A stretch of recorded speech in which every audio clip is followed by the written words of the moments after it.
Welcome to the Gaming Coffee Club, my friends, your chilled out weekly news roundup about all things gaming, and we have a jam-packed show for you today.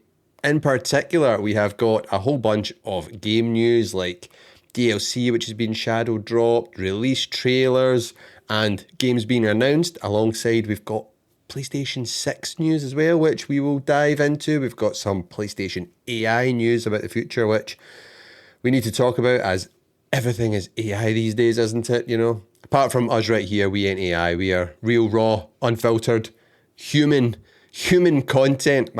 That's weird. We're going that way in the world, isn't it? Where we're going to say we are like human content. We're not AI. Like, oh, geez, what a world we live in.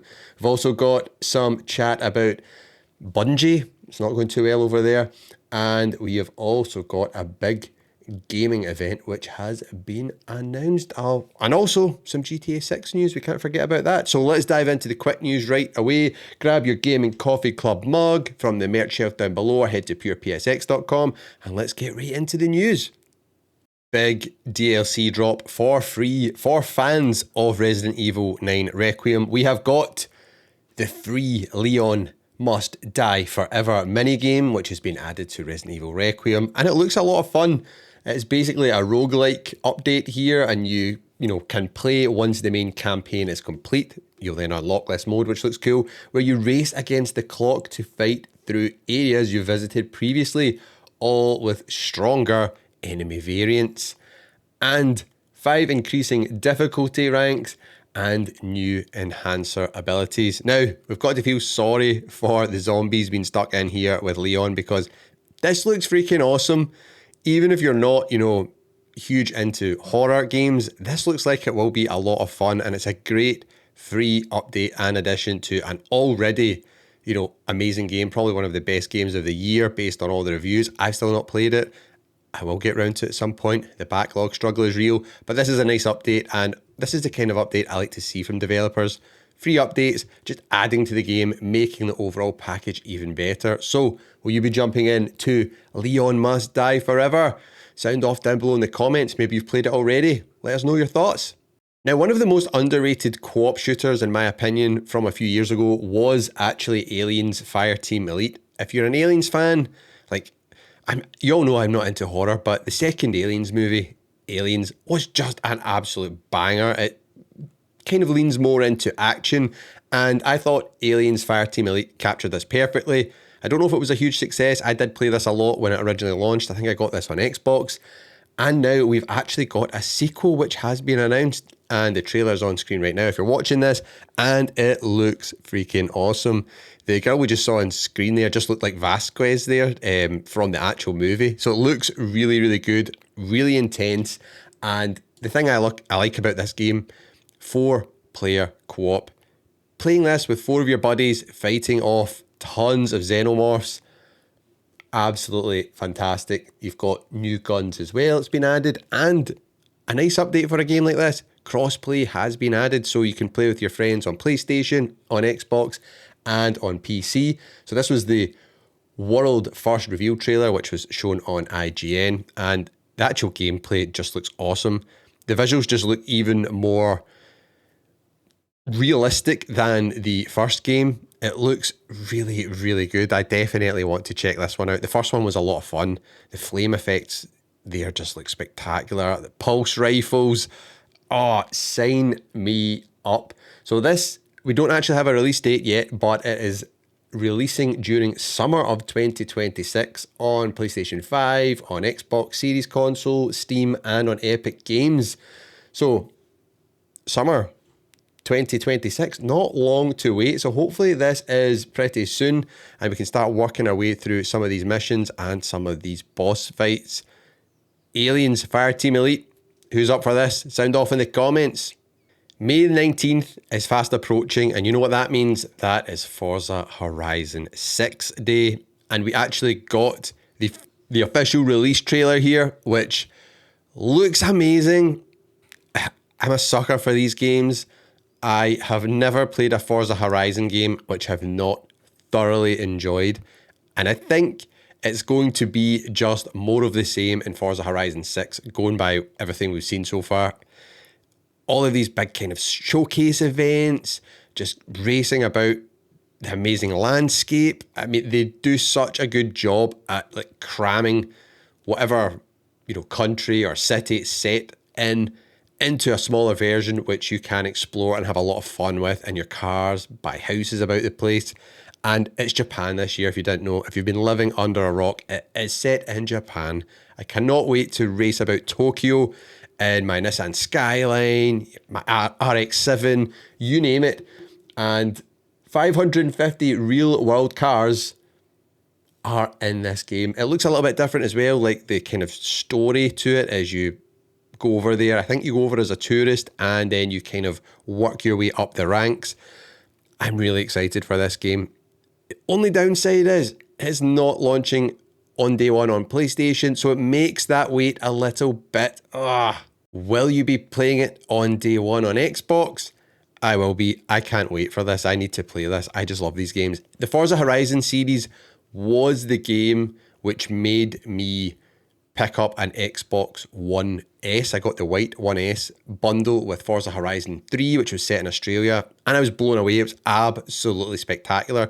It was a kind of game which PlayStation was missing from its lineup. It really didn't have anything like the Forza Horizon games.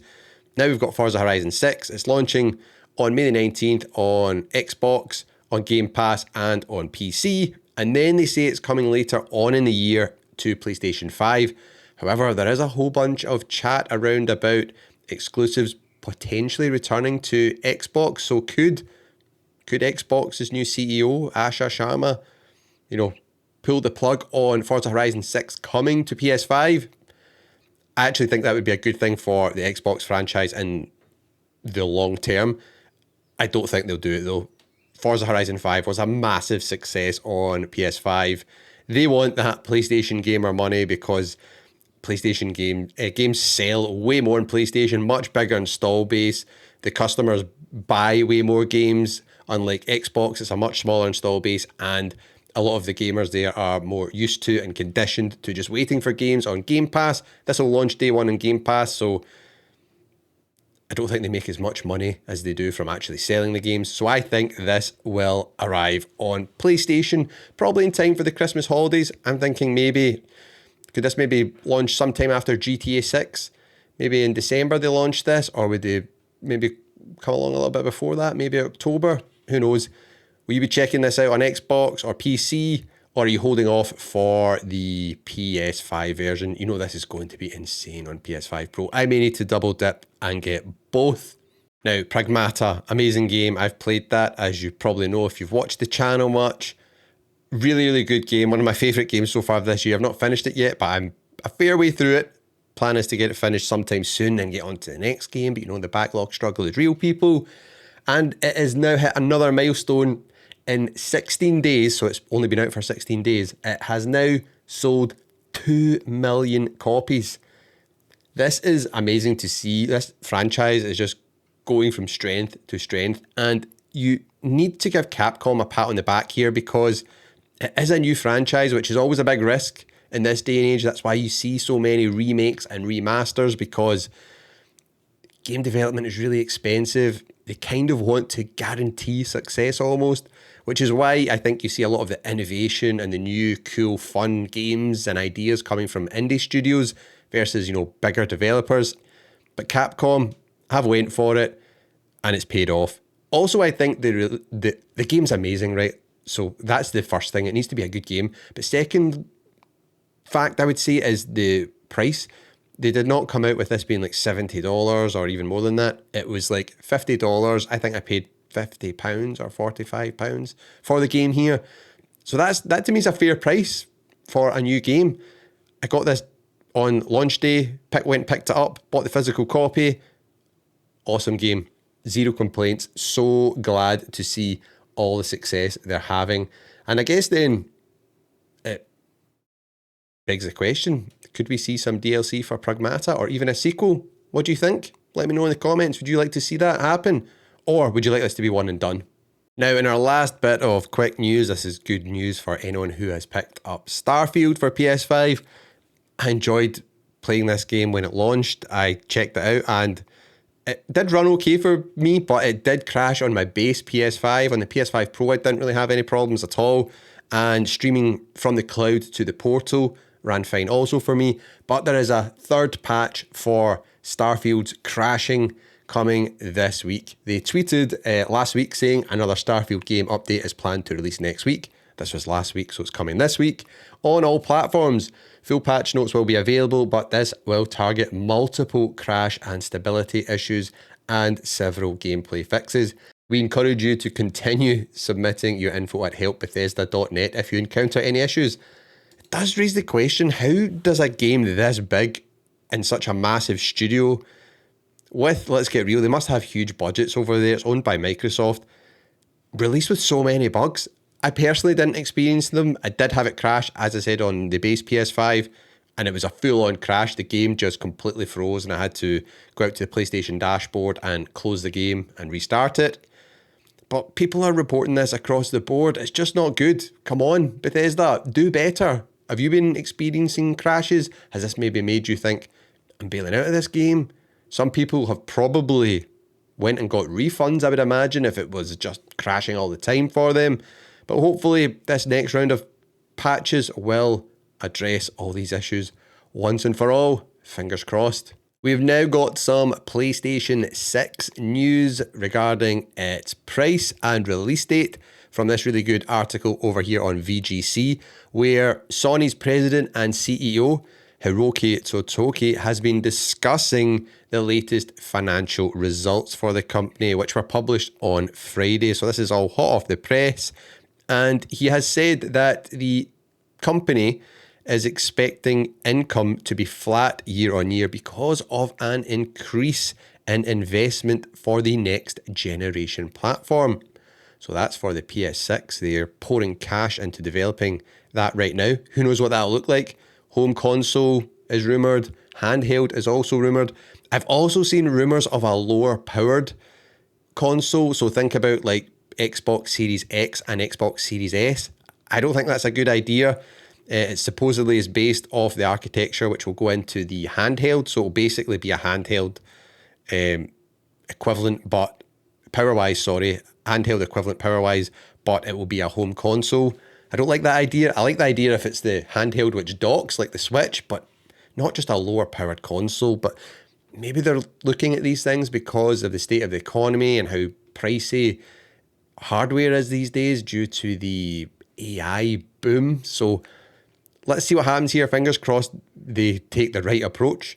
And they also said for 3 months ended March 31st, Sony has sold 1.5 million PlayStation consoles, bringing the lifetime total to 93.7 million. This is slightly less than the PlayStation 4 managed in the equivalent quarter, which it was 2.6 million they managed, which means PS5 is now slightly behind its predecessor, launch aligned, albeit with a far higher price point and launch shortages. That's right, remember when this launched, pandemic, there was launch shortages all over the place, and also scalpers were just buying these up in bulk so people couldn't get their hands on them, which was a nightmare. Given the ongoing global component shortage crisis and PS5's recent $100 price rise, much of Sony's financial call was dominated by questions around pricing. No surprises there. One journalist asked for an update on how the increased cost of components such as RAM has affected the price of the PlayStation 5 and how much of an impact it will have on PS6. That's a very good question. We discussed this exact topic here on the channel a lot. Totoki replied by explaining that as the price of memory increases, the cost of the BOM, which is the bill of materials, and the cost of manufacturing would increase as a result, which could potentially have a big impact on consoles. So bill of materials, if you're wondering what that means, that is basically just how much it costs Sony to actually buy all the hardware to build the thing.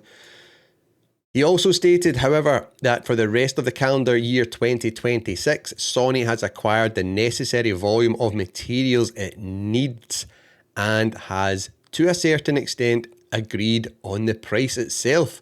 Whoa, so they've agreed on the price internally for the PS6. Very interesting.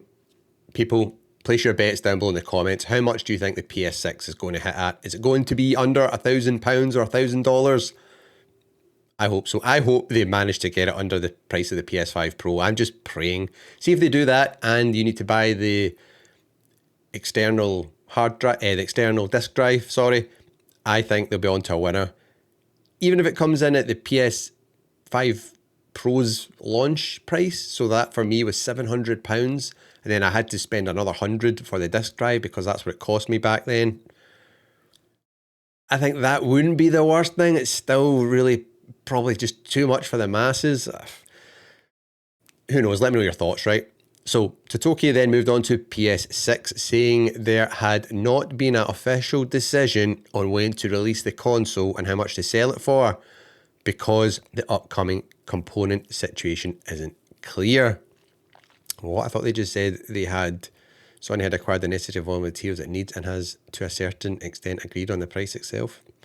Okay, maybe they were talking about PS5 there. I thought that was the PS6 by the sounds of it, but it sounds like they've maybe not fully agreed on it. We have not yet decided on what timing we will launch the new console or at what prices, Totoki said via Sony's translator. So we would like to really observe and follow the situation. I wonder if they'll be watching to see what Xbox do with their new PC console hybrid device, Project Helix. Very interesting times. Maybe let them go first, try and undercut them. Or maybe that will, unfortunately, if Project Helix is as expensive as leaks are alluding to, maybe that's not a good thing, because then that gives Sony a bit of a free rein to have a really expensive bit of hardware, but it's just slightly cheaper than that. I don't know. Looking at the current circumstances, the memory price is also expected to be very high financial year 2027. Geez, this is never easing up, is it? Because there will still be a shortage of supply. So under that assumption, we must think carefully what we will do. Sounds like we should just be buying stock, doesn't it? And all these companies that create memory, like Crucial and stuff like that, Western Digital, geez, to the moon for them. Totoki added that, as well as thinking of other ways to reduce the cost of the hardware in other areas, Sony will consider new potential ways to sell the PlayStation 6. What? We would like to think about various simulations, including changing business models to come up with the best solution and strategy, he said. They better not be going like the mobile phone route where you pay a small upfront cost, then you pay the rest off monthly. Come on. That's just an excuse for them to charge us even more. He also noted that the number of active users on PlayStation platforms continues to grow. So it's not that the demand has gone down, meaning Sony has time to think about its strategy for the next generation. It should be noted that Sony translates its financial reports into English via a real-time translator and sometimes revises its official translation at a later date to clarify or correct statements made by the translator. Well, that makes sense. The release date and the price of the PS6 has been the subject of debate amongst analysts for some time now, especially as the growth in AI has led to shortages in RAM and subsequent component price increases. Earlier this year, David Gibson, senior analyst at MST Financial, posted a report suggesting that PlayStation 6 isn't likely to release anytime soon and that previous forecasts on its release window may not be accurate. Sony expects the PS5's lifecycle to be extended, and the PlayStation 6 release is likely to be delayed longer than many expected. I don't think that's a bad thing, by the way. PlayStation 5, PlayStation 5 Pro, I think it's got plenty more to give. Just keep focusing on making good games, Sony. That's what it's all about. That's why we buy these bits of hardware, to play great games. Elsewhere, should I say. In Sony's results, the company reported a $765 million impairment loss related to Bungie. Whoa. Following the release of its extraction shooter Marathon, Sony has not said how the game has performed since its release earlier in the year. Commenting on PlayStation's results, Dr. Serkan Toto, CEO of Japanese games industry consultancy firm Kantan Games, told VGC he expects the impending release of GTA 6 to greatly benefit PlayStation sales later this year. I'm a GTA 6 bull, much more so than other analysts. While I do not believe even this game can magically revitalise the entire industry, its release will significantly drive PS5 sales despite the now higher price. If GTA 6 does not get delayed into 2027, it will be all that Sony needs this year. Lots of useful information coming out of the financial results call with Hiroki Tsutoki. Lots to discuss there, people. Let's see, what do we want to discuss in the comments? Let me know your thoughts on a PlayStation 6 release date, its price, and the PlayStation 5 life cycle being extended. What do you think about all these things? We're over at Insider Gaming, where Sony has been saying AI will power the future of PlayStation games. Ugh, I hate when I hear stuff like this, but it's the future we are approaching very quickly. And I think these tools can be used in a certain way to enhance, how quickly they can turn maybe tasks which would take a human a long time around. But I don't want games that are made by AI. So, again, at the financial results call, Sony CEO, Hiroki Tsutoki, has shed some light on the organization's view of the emerging technology. It's known that Sony is working with Bandai Namco on a generative AI project, but Sony is even more bullish on AI as a tool. They do, however, stress that it's not a replacement for human creativity. Sounds good so far. Sony calls AI a powerful tool for the future of gaming. During the earnings call, Hiroki claimed that AI will have an impact on entertainment beyond simple efficiency gains. He shared the sentiment that the technology will enable projects that were previously out of reach due to financial and time constraints. AI is a powerful tool, but is not a replacement for artists or creators. It is an amplifier of human imagination and catalyst for new possibilities, he said. Then we have Nishino Hideki, the CEO of Sony Interactive Entertainment, highlighted the significance of AI technology for the future of Sony's entertainment brands. He specifically mentioned PlayStation, stating that AI will be a powerful tool in helping it maintain its status as the best platform for playing video games. However, he also emphasized that this technology is not intended to replace human creativity. He went on, "Our goal is always to be the best place to play and the best place to publish," Nishino said. "We see AI as a powerful tool to help us in this mission." Very interesting stuff here. This sounds also very like what companies say because they are, listening to the mood music and what their audience and what their customers are saying. And I think, correct me if I'm wrong in the chat, I would say consumers have an overly negative view of AI. I'm not saying that's right or wrong. I just think on the whole, people are negative towards it for, in particular, stuff like this, where it's like, games and music and movies, where it's like creative stuff. It's like art. And it seems to be taking, people's jobs. And let's be fair, a lot of the output we've seen from some of these things, that's why the term AI slop has been floated about a lot. It's not the best. And it sounds like Sony are saying, no, it's not to replace people. It's to, amplify their abilities so they can do more and, do things they maybe couldn't do previously, which all sounds good if that is actually what they do. I can see some jobs, like being impacted by this, but you hope this would then create new jobs. So for example, if you have got, someone who is,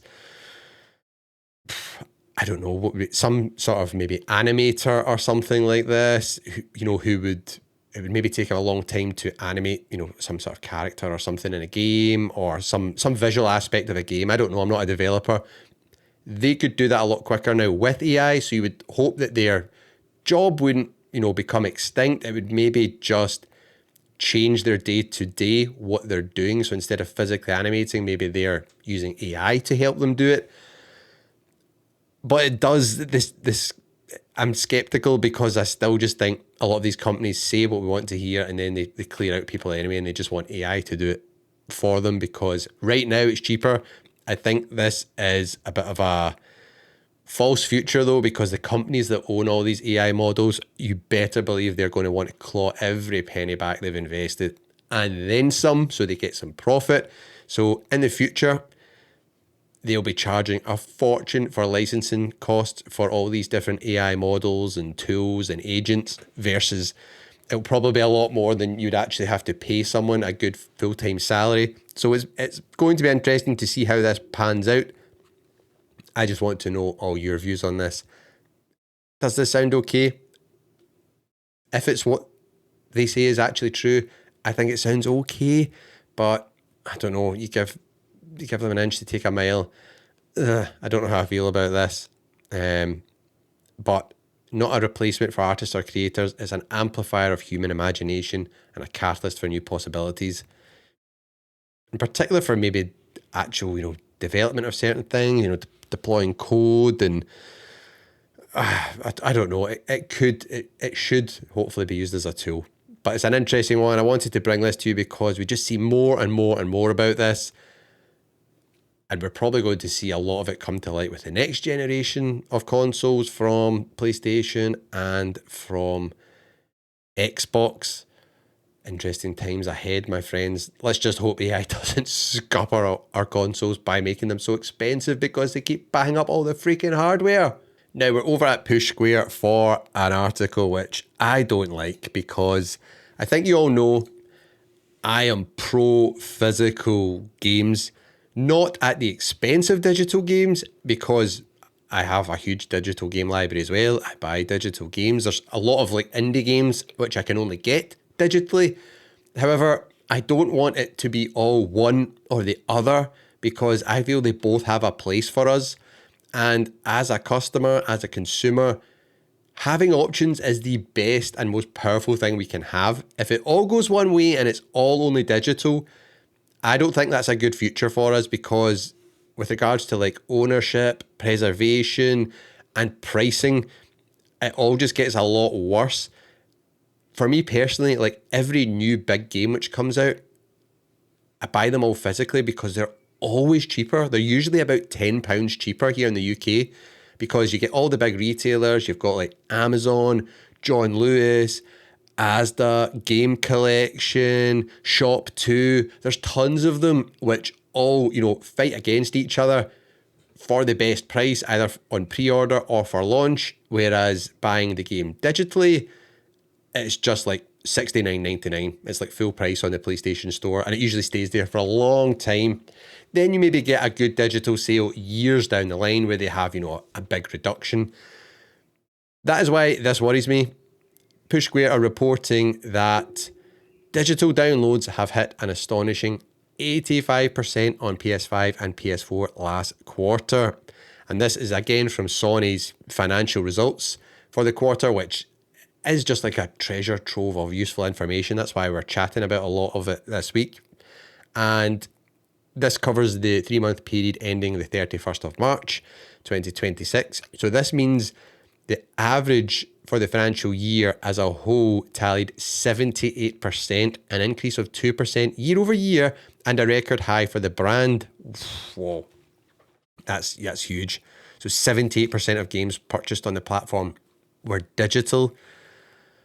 For the average for this whole financial year. So it says digital sales represented just 19% a decade ago, and they got their biggest bump during 2020 when the pandemic helped push them up to 65%, and they've been rising steadily ever since.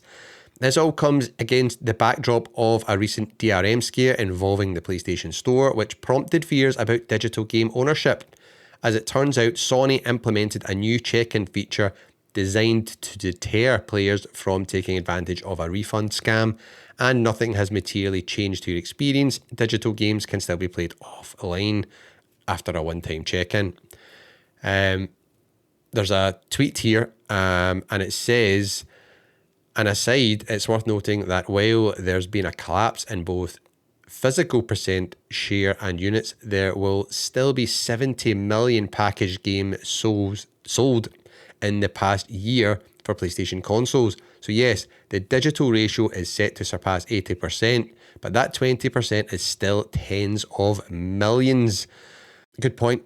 It's worth noting that while physical games only represented 22% of PS5 and PS4 software sales in the previous financial year, this still works out at around 70 million box games. So that's just what the tweet had just said. Considering the sheer size of the addressable market and the fact PlayStation still commands a global audience where some consumers may not have access to high-speed internet, it means PS6 will likely still offer physical media. I hope so. I just would not feel good if it did not support physical media at all. Oh, that would not be a nice future. Trust me, people. I'm not saying this to be a Debbie Downer. I'm doing this to help you all out. Trust me, because as soon as like these companies, and I'm not just pointing this at Sony and PlayStation, Microsoft and Xbox have been trying to shoehorn people into this for years, and they're further ahead on that journey. As soon as they get you locked in to being one store online for you to buy your games from for your console, the prices are going to be staying at that full price a lot longer, or potentially going higher, because that's the only place you'll be able to buy your games from. You won't have, like I mentioned, your Amazons, your Best Buys, your Shop 2s, whoever else, your Tesco's, your Asda's, all competing against each other to get you to buy the game from them. So that's not a good future, right? We don't think physical gaming is going away.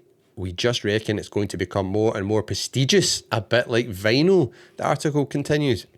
That's an interesting take on it. I've not really thought about that. It'd actually be cool to see publishers turn back time and start enhancing their physical editions with art books and other paraphernalia, giving customers who want to pay extra the option of a true high quality boxed experience. I get that, but even just buying the physical base game is always cheaper when it's brand new, physically versus digitally. Honestly, I could do a full video on that where I actually compare and contrast, showing you the price I paid for it, physically versus what it's on the PS Store for. But where do you stand in all this? Do you prefer physical media, and why? Do you think your PS6 will do away with box games? Let us know. And there's a little poll here.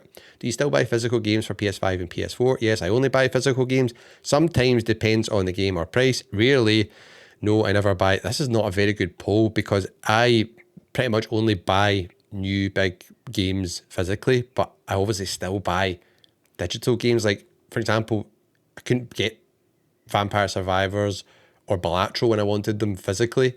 I had to buy a digital copy. So let's just click here. Yes, I only buy physical games to see what the vote share's like. This will probably blow my mind and I'll start crying. Oh no, there we go. Audience of Push Square, you have saved my belief in the future of gaming. So 37%, there's 1,129 votes, FYI. Yes, I only buy physical games, 37%. Sometimes it depends on the game or price, 37%. Rarely, although I'm not opposed to it, 10%. And no, I never buy box games, 16%. So that's not bad. Do you still buy physical games, or do you buy digital games only? And another thing I noticed people have been chatting about recently, and I have seen this myself, is when physical games come out and say it's a popular game. Like, I've noticed it with Resident Evil Requiem and also with Pragmata, actually, two Capcom games, which are great games and are super successful and may not be the best example for this, but it doesn't seem like there's the same inventory of physical games there used to be. They do seem to sell out and be sold out for a long time physically in multiple regions about the globe. And, the skeptic in me thinks, are they trying to push you towards buying a digital one anyway? Because one, it's more expensive. They get, obviously, I would assume, more profit. And two, because there is no other option for you to get it right away, you then would be more inclined to just buy it digitally anyway, just to get your hands on the game because you want to play it and everyone else is playing it at that time. I don't know. Let me know if you've seen that, where you've been trying to get your hands on a game physically and it's been sold out for sometimes weeks on end. Or is it just a thing, retailers are not holding as much stock because the facts we're seeing here is, 78% of the games over the course of the year have been digital purchases, so they're just scaling back the amount of inventory they're holding because if they're holding these games and no one's buying them, it's not good for business. Interesting times. Do you think PS6 will have a disc drive? I hope to God it does. I think it will be a detachable one. You'll probably need to buy it separately. They'll play that off as, you know, one of the reasons they've hopefully managed to keep the costs down a little bit. It'll be digital only when they sell it initially, but you have the option of the disc drive, which will cost you another $60 or $100 or whatever it is. It's a very interesting time in gaming future. But you do also see, you know, glimmers of hope as well. Sales of vinyl is going back up. Sales of CDs is going back up. Sales of Blu-rays and DVDs is going back up because people in general are just getting sick of being ripped off by subscription services and by, I would say, decreasing quality of a lot of these subscription services. Who knows how this, you know, next chapter in the gaming world will pan out? Which brings us nicely on to our Gaming Coffee Club question of the week, which was, with all this DRM chat around digital game ownership on PlayStation lately, would an all-digital PS6 or PS6 handheld be a no-go for you? And over 500 of you voted in the poll, so thank you all very much for voting and leaving some comments, which we'll dive into. I post a question every single week, so if you want to feature in the podcast, this is your chance. Make sure you vote and leave me a comment, and I'll try and go through some of them. So 58% say I'd still buy it, digital is good, and 42% say I'd avoid, I want physical games. Very interesting split there. And let's see some of the comments. We've got Nate, great games here, saying PS Vita was the system that made me realise the convenience of digital only media. I'd bought tons of games for PS2, PS3 and started out buying a bunch of physical for Vita, but once I got a 32 gig card and realised how many games I could just carry around with me in my pocket and have not to worry about losing or fumbling around with cartridges, discs, cases, I was done. Now I've got hundreds of games taking up space in my house that I wish I could just wave a wand and convert to digital and make all that plastic disappear. You can't really argue with that though. I mean, that is fair, in particular for a handheld device like, you know, the Vita, which makes us think about the PS6 handheld. How are they going to navigate the kind of physical and digital divide? Are they just going to draw their battle lines that is definitely a digital only device? Or could we see something where Sony come up with some smart tool or feature where, you know, your physical games can add a digital version to your library somehow? I know there's a ton of problems with that, and you think people obviously would just try and abuse whatever that system is. Who knows? But Nate, interesting points there. I can't disagree with anything you said there. In particular, if you're wanting to carry a system about with a load of games, does sound good. Only counter I have to that, I guess, is for me, like the Switch 2, I've got my D-brand kill switch case, and the actual lid of the case holds like, I think it's 10 or 12 cartridges. So that's what I carry it about with, and it just basically is like my mobile game station. It has everything I need. But that is cartridges, small cartridges, kind of like the Vita style, but with PS5 and PS6 games, what are they going to do? I can't see them introducing cartridges purely for a handheld. You know, it's really interesting. I'm honestly so intrigued to see what they do with this and the gaming reaction to it. We've got here Lagic Patrelli saying, honestly, we all know what we're getting for what we pay. As much as I love physical game copies and being able to play offline, we have to realise it's 2026 and everything we can think of has gone digital. Cable is nearly obsolete because of the streaming services. It just makes it too easy for anyone to resist purchasing digital content. Personally, I prefer the choice between the two at my own discretion. Yeah, I totally agree with that. That's my thing. I want options. I want choice. With that said, I'm a true gamer. I have a PC, Xbox 360. Xbox 360 was the best Xbox, by the way. Xbox One, Wii. Oh my God, the Wii Sports. The Wii was the first home Nintendo console I ever got. Like, I played the SNES a lot and a bit of the N64 growing up because like neighbours and friends had them. But the Wii was the first one I ever owned, and I just love it. Magical device. Switch, PS3, PS4 Pro, PS5 Pro, and a PlayStation Portal. You need to get the Vita in there. Get that in your lineup. It doesn't matter what shape or form they release the games in. If I want it, I'm going to buy it. Good comment here. Some really good comments. You guys and gals have really been thinking about the responses here, which is good. I like this actual conversation and thought behind it instead of what I hate about gaming, like discourse, and even gaming media is really bad at it these days, which is why I like doing the Gaming Coffee Club podcast, where we just actually talk about it. And it's actually about how I feel, how, you know, my mates feel if I talk to them about it, what I see from all of you online. But so many people are so tribal, and it's just like, no, I buy all physical, so digital is bad, or I buy all digital, so physical is bad, or I'm team Xbox, so PlayStation is bad, or I'm team PlayStation, so Xbox is bad. It's like, we're all gamers here, people. I just want to do the best thing for all of us. So these have been great comments. I appreciate them all. We've got here Revan saying, I'm fine with an all digital PS6, but with a big if. Oh, what's the big if, people?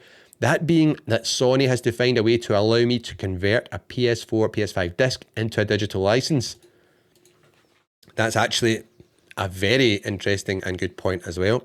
I would love if they figured out a way to do that so we could like buy a physical game but also play it digitally as well. You know, it's like a license for one. Remember, showing my age here, anyone remember back in the day when you used to buy a DVD or a Blu-ray and it actually came with like a code inside to get the digital version of the movie as well? This was kind of before streaming services were a really big thing. Something like that would be cool. I'd like to see that, but I guess with the advent of, you know, PlayStation Network, you know, PlayStation Plus, and also like Xbox Game Pass and stuff, they probably don't want to do that, but we can dream. We've got here Big Jim McTavish. What a name. I love that.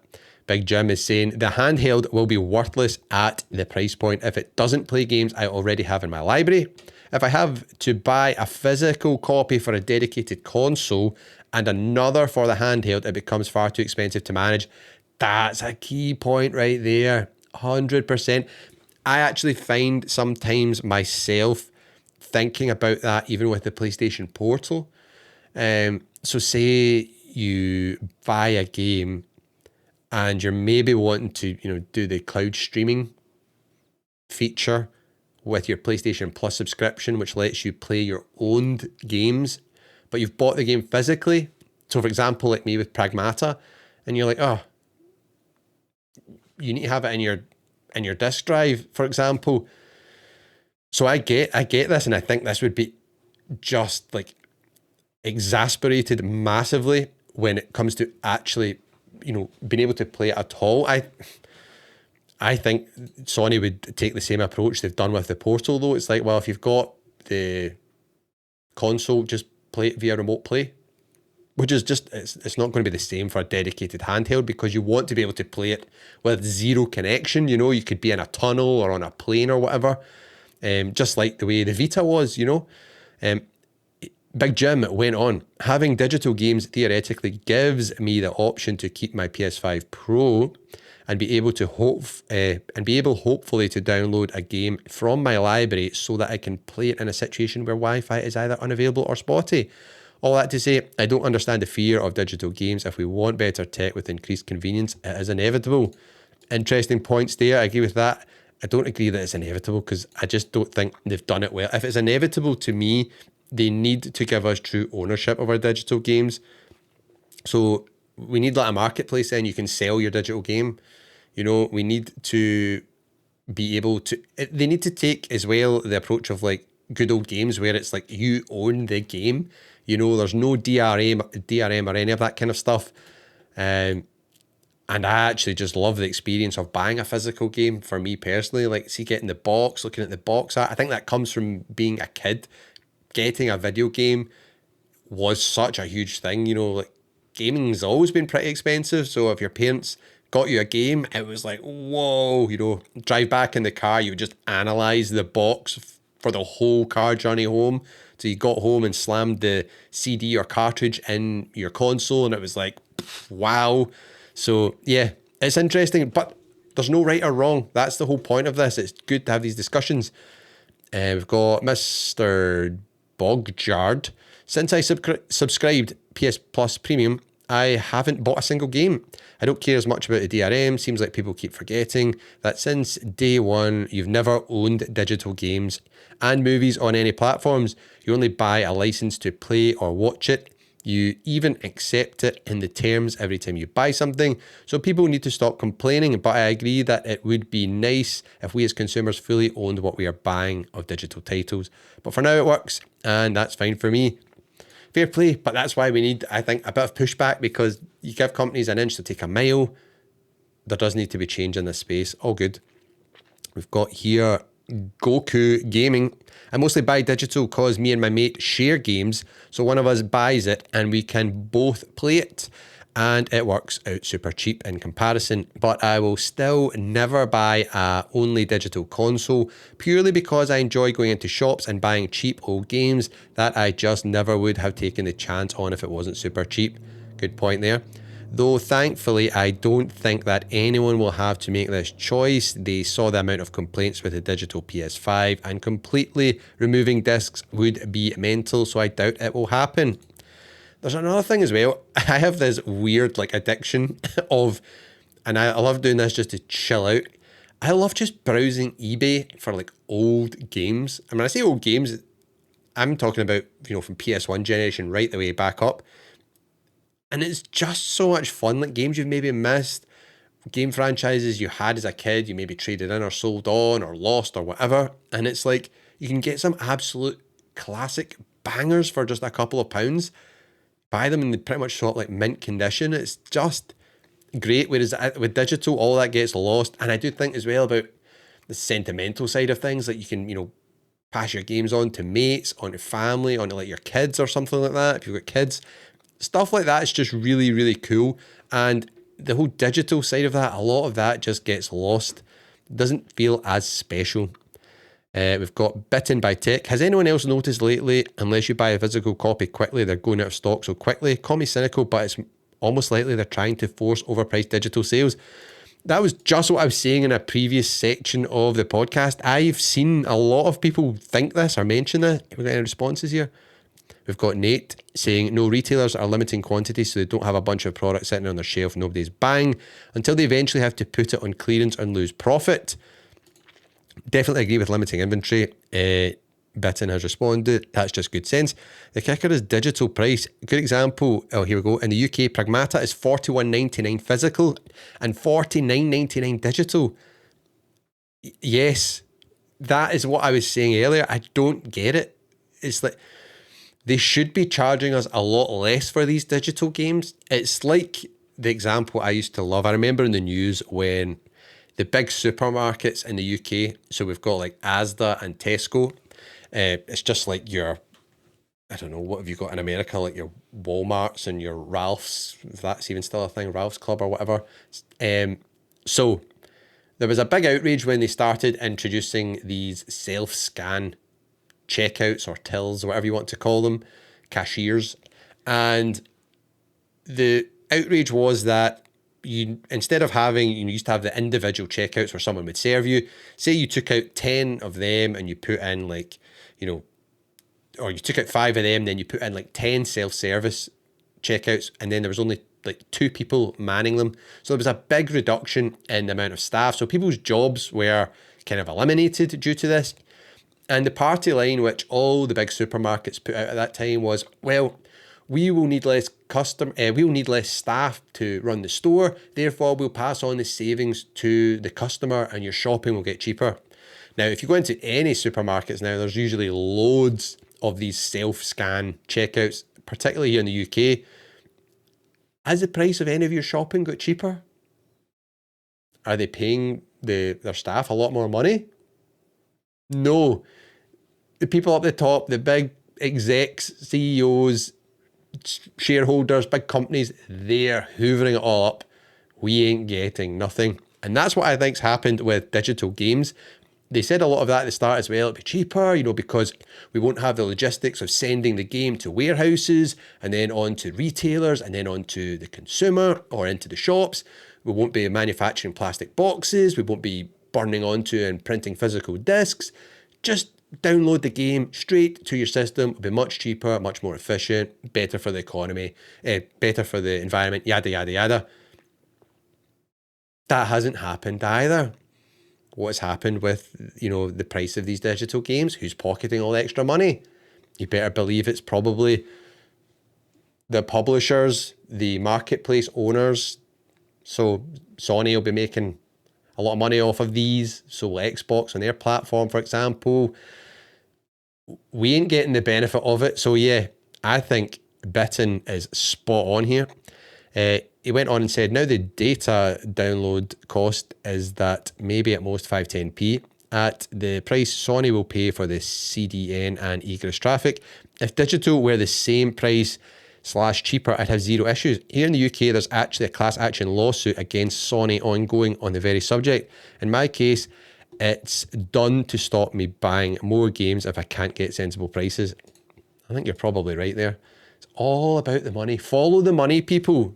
Don't get caught up in this, oh, it's more convenient, that's why. No, it's they want to extract as much money from you as possible.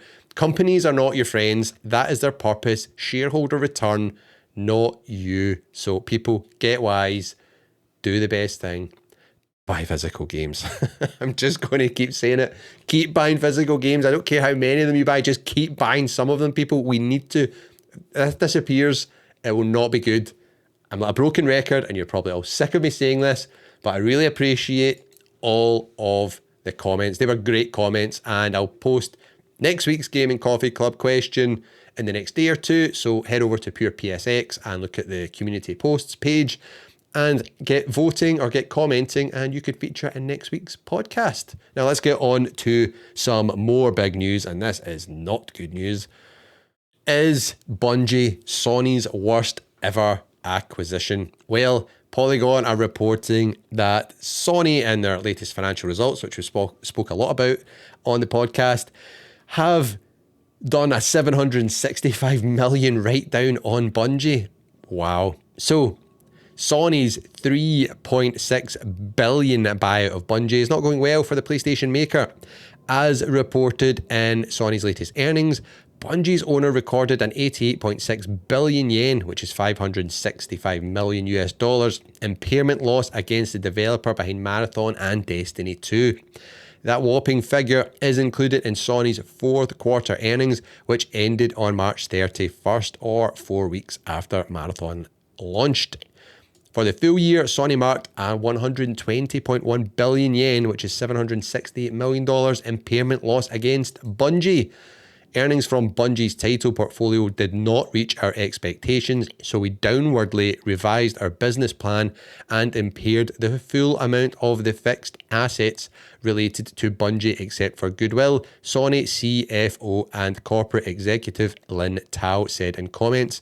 According to Investopedia, an impairment refers to an unexpected and permanent drop in a fixed or intangible asset's value to a market value that's less than what's recorded on a company's balance sheet. The amount is recorded as a loss on the impairment statement. In other words, Bungie's value is much less than what Sony paid for it. This whole Bungie acquisition just has not really went well, has it? Bungie's latest game, Marathon, launched on March 5th and has struggled to find success that the developer's Destiny games did.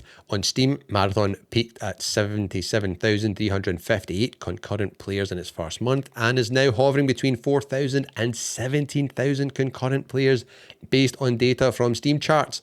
Destiny 2 peaked at 316,651 players on Steam at its height, according to Steam charts. Despite largely positive reviews from critics and players, Marathon hasn't found a large mainstream audience.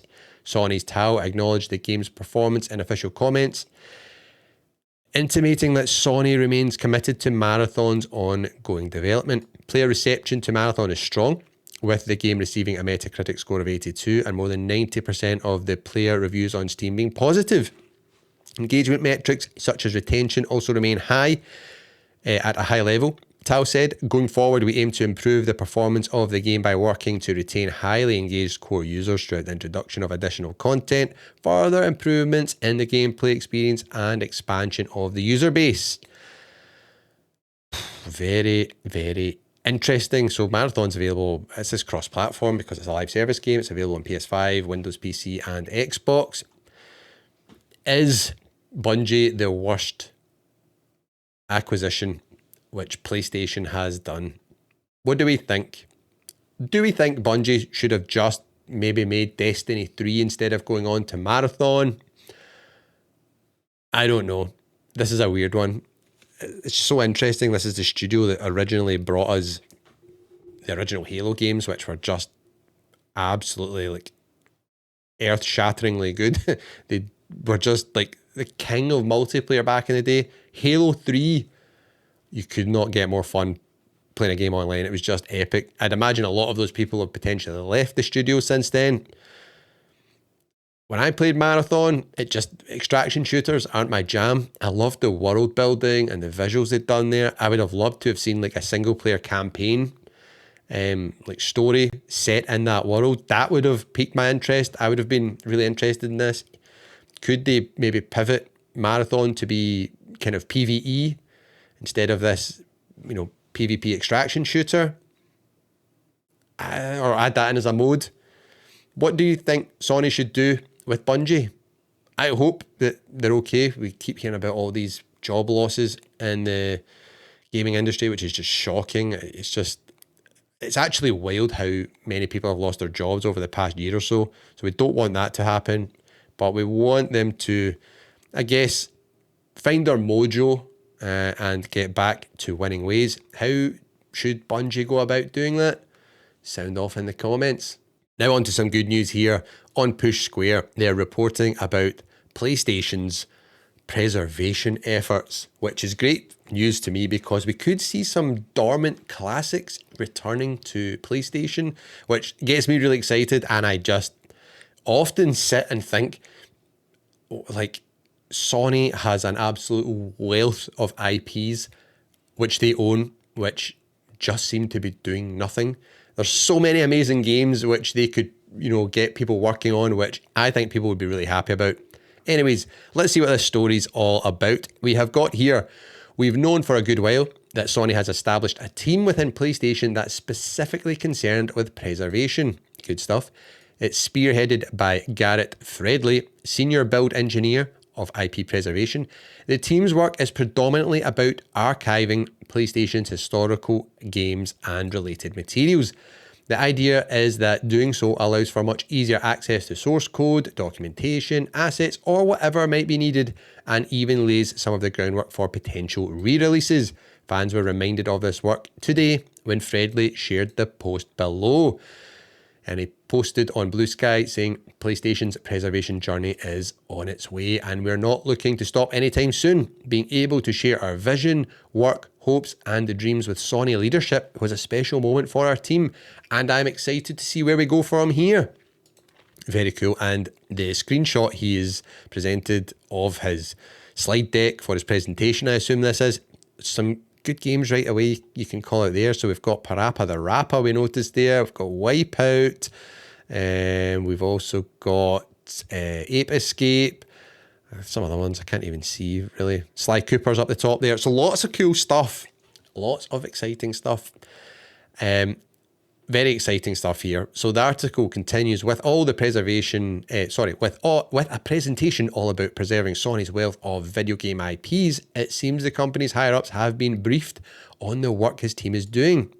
It's not anything we didn't know already, but at least it's encouraging to know that these preservation efforts haven't fallen by the wayside. Fans will no doubt be excited to see several legacy franchises on the slide in the above image. It features Sly Cooper, Ape Escape, Wipeout, Killzone and more. Like literally just those games. Imagine we got a new entry in one of these franchises. I think that would blow people's minds to be over the moon, and surely these could be made far quicker and far cheaper than like some of the like a new God of War game, for example, which is a massive AAA game which takes years to make. Get one of the studios on this, people. I'd also love to throw like MotoStorm into the mix there. Give us a new Motorstorm, people. This isn't some sort of promise that these series will be returning, but the hope is that the hard work being put into this archiving and organisation of historic materials may make those comebacks that bit easier. Fredley previously shared he and his team had successfully stored more than half a petabyte of data, and that figure will of course be much higher by now. A petabyte is 1,000 terabytes, by the way. Wow, that's a lot. That's an awful lot. So think about your standard, the base PS5. It's got, well, the one I've got I think is 825 gigabytes. The PS5 Pro I think has 2 terabytes. So 500 PS5 Pro storage worth of game info archive. That's pretty cool. Anyways, it's good to hear the work continues in the background. It'll probably lead to some fun re-releases in the future. We can cross our fingers at least. Right. What game would you love to see Sony dust off and give us in the future? This is exciting stuff here. Sound off, people. Which game? There's just so many. Any of the games on that slide I'd be happy to see make a return. Summer Games Fest 2026 has been announced for the 5th of June, which is a Friday night. So we'll be live streaming this here on the channel. So make sure you subscribe to Pure PSX and come hang out over there. And we will, chat through all the big reveals and just have a laugh and react to everything we are shown. And that is going to be at 10 p.m. if you're in the UK. North America, it is at 4 p.m. Central, 5 p.m. Eastern. And basically, you know the drill with this. It's usually a big showcase event. It goes on for 2 hours or something like that. And we get to check out a bunch of games which are coming out. And some of the games which rumoured we were maybe going to see some more on is Tomb Raider Legacy of Atlantis, which I'm really hyped about. I think this looks fab. Cannot wait to see this game, get my hands on it. Also, another one I'm really excited about, Ace Combat 8 Wings of Thief, and also Control Resonant is rumoured to be there, amongst a whole bunch of other stuff we don't know about. There's also, the chance for some other big games to show up, because this is kind of like the replacement for the E3 showcase. So could we maybe see some GTA 6 trailers or something, given that's rolling around in November? Or, maybe Final Fantasy VII Remake Part 3 might show up, which would be really, really cool. It is a lot of exciting stuff. I just can't wait to see what they show us, because this also means we usually get a PlayStation State of Play, which is announced for around about this time. And also the Xbox Showcase has already been revealed, and it's taking place just after this live stream, a couple of days after it.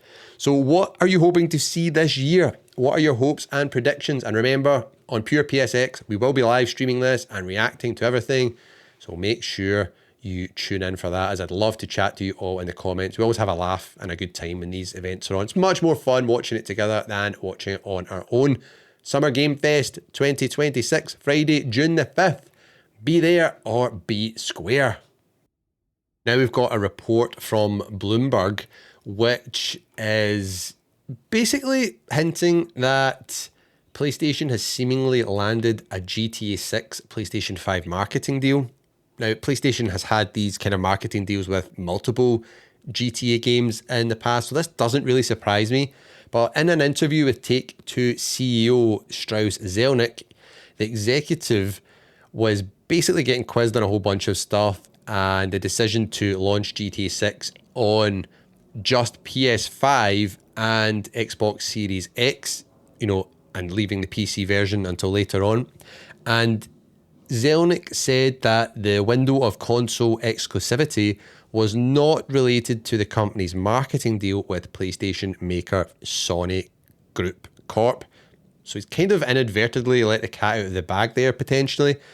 Now, given the importance of GTA 6's release to the games industry as a whole, this is just going to be huge, especially for selling more PlayStation 5 consoles and potentially PlayStation 5 portals. If you could buy GTA 6 and stream it straight from the cloud, I could see a lot of PC gamers who don't want to buy, an expensive console to play GTA 6, maybe just picking up a Portal and then streaming it from the cloud to play it that way. Interesting times. And Rockstar has confirmed marketing will start in the summer ahead of the release date, which is the 19th of November. Now, let's talk about them prioritising PS5 and Series X over PC. Zelnick explained it's all about serving its core customers first. Rockstar always starts on console because I think with regard to a release like that, you're judged by serving the core. Like really serving the core customer. If your core customer isn't there, if they're not served first and best, you kind of don't hit your other consumers. Which kind of makes sense so that the version you release on whatever platforms you're targeting is the best possible version. You want that instead of having like what we see with Bethesda games all the time, where it's like a broken mess half the time. We've not had any confirmation yet from Sony or Rockstar officially about this marketing deal, even though, Zelnick's comments suggest there is one. PlayStation 5 consoles being advertised with GTA 6, one of the biggest entertainment releases ever. Not just gaming release, just entertainment. This thing is going to be huge. I can imagine the PlayStation 5 Pro being bundled up with GTA 6 and it's selling an absolute ton. Also, I noticed recently Sony has been sending out messages to PlayStation 4 owners urging them to upgrade because GTA 6 is on the way. Now, if this marketing deal between Sony and Rockstar for GTA 6 is real, which I think it probably is, do you think this could be the thing which pushes PlayStation 5 unit sales over 100 million over the course of its lifetime? Is there a lot of people, hanging about waiting for that reason to upgrade? This could be the killer game for that. Or do you think GTA 6 is potentially going to be overhyped here? The LEGO and gaming news continues to roll on as we've got even more sets here, and this time it's for Forza Horizon 6. And these look cool, but I think they are a huge miss, and I'll tell you why in just a second. So we've got pre-orders are available right now for the Ferrari 488 Pista car, which looks amazing. It looks really cool. It's a LEGO Technics set. And also the Dodge Viper GTS R sports car. I always used to pick a Dodge Viper, in Gran Turismo back in the day. I don't know why. There was just something about it. It looked so cool and mean. Now, one thing that is cool about these cars, if you are also picking up the game, which I'd imagine you would be, is you unlock a special LEGO Technic livery in the Forza Horizon 6 video game using the instructions provided inside the box. Please note a copy of the game is needed. So that's cool. You get a cool skin for your car. We don't know what they'll look like, whether they're just based on what the LEGO Technic cars look like.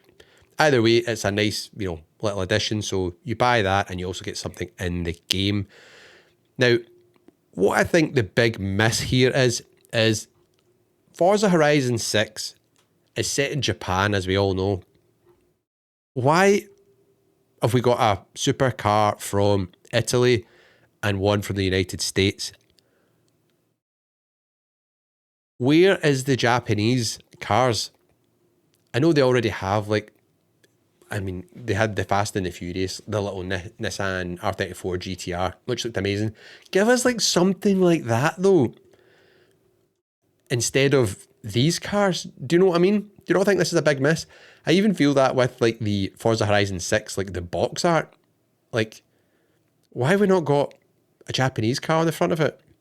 These sets will be £60 in the UK or $64.99 in the US, and they release on the 1st of August 2026. Easy for me to say. I need more of this coffee, that's what I need.